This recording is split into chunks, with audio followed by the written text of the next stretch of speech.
నా ప్రియమైన కుమారుడా, నా ప్రియమైన కుమార్తె, ఈ వాక్యమును మీ స్నేహితులకు పంపించు.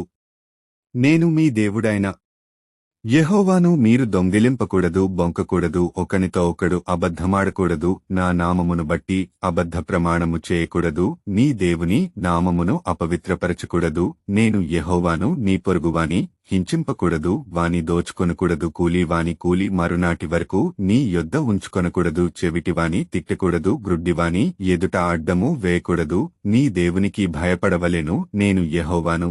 అన్యాయపు తీర్పు తీర్చకూడదు. లేవియాకాండము 19వ అధ్యాయము 11వ వచనము నుండి 14వ వచనము వరకు. ఆమెన్.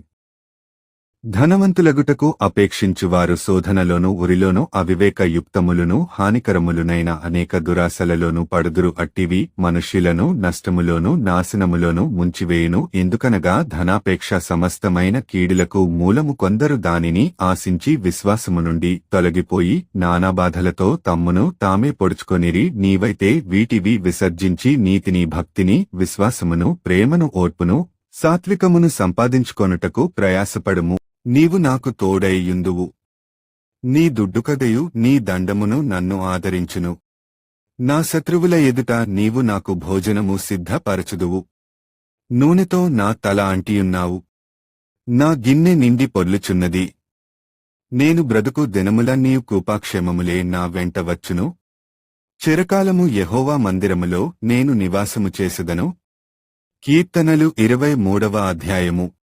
నా ప్రియ కుమార్తె, కుమారుడా, ఈరోజు నేను నీకు చెప్పునాది చేయుము.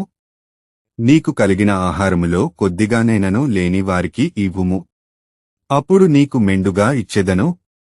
అందునిమిత్తం నీకు ఈరోజు నేను ఇస్తున్న వాక్యము. కీర్తనల గ్రంథము 41:1. బీదలను కటాక్షించువాడు ధన్యుడు. ఆపత్కాలమందు యెహోవా వానిని తప్పించును.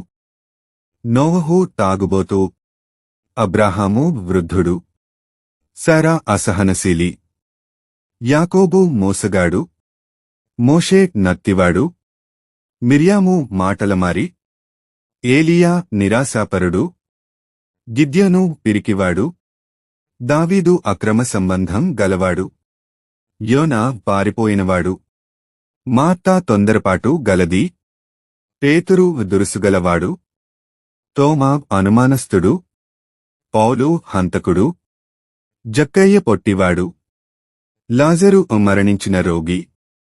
దేవుడు అర్హత గలవారిని పిలవలేదు. దేవునికి మన అర్హతలు అవసరం లేదు. మన సమర్పణ కావాలి. కావున భూమిమీదనున్న మీ అవయవములను అనగా జారత్వమును, అపవిత్రతను, కామాతురతను, దురాశను, విగ్రహారాధనైన ధనాపేక్షను, లోభత్వమును చంపివేయుడి.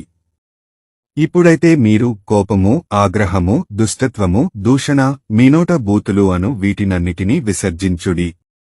కాగా దేవునిచేత ఏర్పరచబడిన వారును పరిశుద్ధులను ప్రియులునైన వారికి తగినట్లు మీరు జాలిగల మనస్సును, దయాళుత్వమును, వినయమును, సాత్వికమును, దీర్ఘశాంతమును ధరించుకొనుడి.